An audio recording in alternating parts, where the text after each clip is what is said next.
Ces différences de personnalité ont fait sortir Dick Grayson au fil des années du giron de Batman pour s'émanciper et devenir Nightwing et même quitter Gotham City pour défendre sa ville de Bloodhaven. Mais les plus perspicaces d'entre vous, les plus détectives j'ai envie de dire, me diront « Ouais mais Robin, ça ne se limite pas à Dick Grayson ».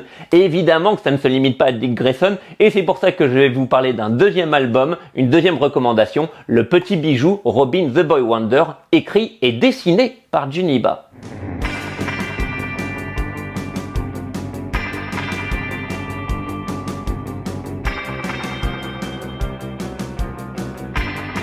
Alors qui retrouve-t-on sous le masque de ce Robin?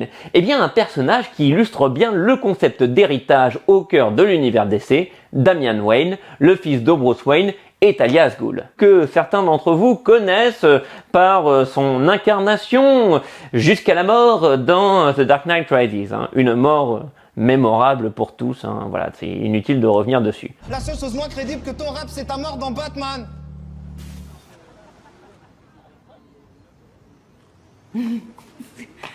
C'est nul. En ce qui me concerne, je préfère garder l'image de la Talia al Ghul du dessin animé. C'était pas Jennifer Connelly, mais c'était quand même pas mal. Et ce double héritage de Damian Wayne, entre les Asghul et les Wayne, bien fait tout le sel de ce personnage. Au début, il est introduit dans Batman 655 par Grant Morrison comme un antagoniste de Batman, ou du moins une épine dans son pied, refilé par Talia al Ghul. C'est plutôt un inconvénient pour Batman qui ne sait pas comment s'y prendre avec ce gamin assez violent entraîné dans la Ligue des Assassins. Mais assez vite, Grant Morrison promet Damian Wayne un autre avenir plus héroïque en lui faisant reprendre la cape et le costume de Bruce Wayne dans le numéro futuriste Batman 666, un numéro de l'enfer.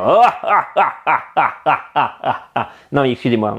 Et ce numéro, il est excellent en fait. Bah oui, c'est un de mes préférés du run. Deux personnages assez insupportables, un peu tête à claque, il était écrit comme ça, Damian Wayne va devenir de plus en plus sympathique, d'abord en tant que Robin aux côtés de Dick Grayson sous le masque de Batman, Bruce Wayne était aux abonnés absents à ce moment-là, et puis ensuite aux côtés de son père dans la très touchante série Batman et Robin de Peter Tomasi, et par la suite Damian Wayne va même commencer à évoluer séparément de Batman, notamment dans le très bon titre Robin, écrit par Joshua Williamson, une série avec un côté un petit peu manga puisque des personnages s'y retrouvaient sur une île déserte pour un tournoi. Et aujourd'hui, Damian a à nouveau rejoint Bruce Wayne dans sa lutte contre le crime dans la très bonne série Batman et Robin écrite par Philip Kennedy Johnson et très bien illustrée par Ravi Fernandez, une série qui malheureusement encore une fois n'est pas prévue en France.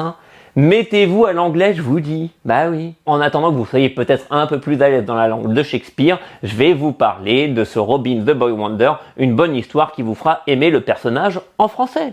Cette mini-série est un bon point d'entrée puisqu'elle est publiée sous le label DC Black Label, un label qui permet à DC de proposer des histoires un petit peu en dehors de la continuité et qui permet à des artistes d'avoir une liberté créative autour des personnages sans se soucier de quand s'inscrivent les histoires. Mais Juniba reprend quand même les éléments de l'histoire de Damian Wayne et au niveau de la trajectoire du personnage, eh bien se situe au début de sa collaboration avec Batman. Juniba ouvre un peu son récit comme un conte de fées avec un personnage ligoté qui semble avoir le costume de Robin et qui est kidnappé par un cambrioleur et finalement c'est ce personnage ligoté qui va lui raconter un petit peu l'histoire de Robin dans un mode un peu conte des mille et une nuits raconté par Scheherazade et on retrouve illustré en quelques planches toute l'histoire de Damian Wayne, tout son héritage de façon assez formidable. On a un dessin voilà assez minimaliste peut-être des fois mais très efficace et très suggestif. Et le point de départ de ce récit va être la difficulté de Damian Wayne de se faire accepter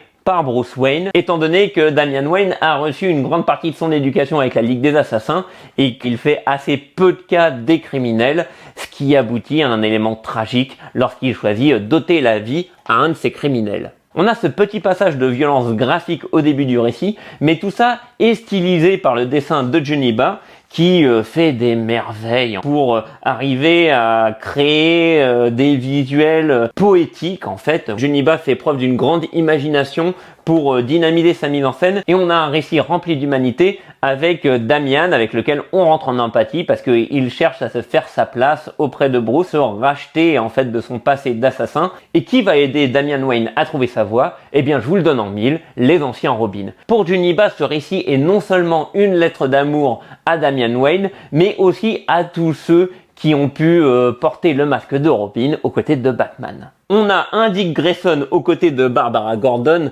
sa compagne Batgirl, toujours aussi inspirant. On a Jason Todd, le deuxième Robin devenu Red Hood, traumatisé par un affrontement tragique avec le Joker raconté dans Death of the Family. Un affrontement qui lui laisse des séquelles et qui lui donne l'impression d'avoir été abandonné par Batman. Et puis on a Tim Drake, le dernier Robin avant Damian, qui ne s'est jamais vraiment fâché avec Batman. Là pour le coup, non, il est resté assez loyal à Batman, même s'il a gagné en indépendance au fil des années et qu'il est devenu Red Robin.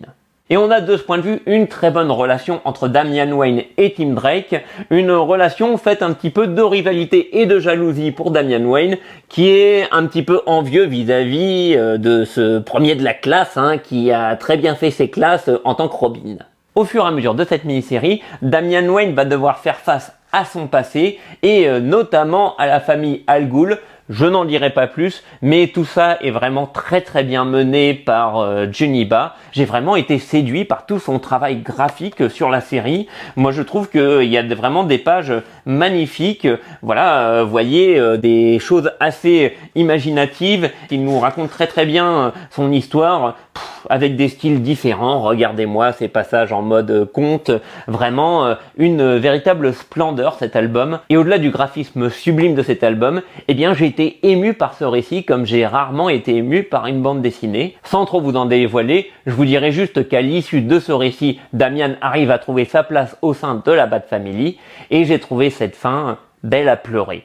Avec un message porteur d'espoir qui dépasse en fait les simples aventures super héroïques et qui nous encourage à donner le meilleur de nous-mêmes dans le quotidien malgré les difficultés. Oui, rien que ça, oui, je sais, c'est un peu de la philosophie de bazar, mais c'est très très efficace et très bien fait par ce Juniba. Je ne connaissais pas Juniba, artiste sénégalais installé en France, mais je suis devenu vraiment avec cet album fan de son travail et j'espère le rencontrer à l'occasion d'une dédicace où je ne manquerai pas de lui faire signer ce magnifique récit qui restera gravé pour longtemps dans mon esprit et dans mon cœur.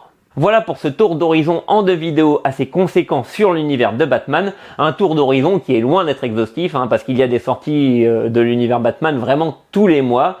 Et c'est peut-être un des personnages les plus présents de l'univers DC.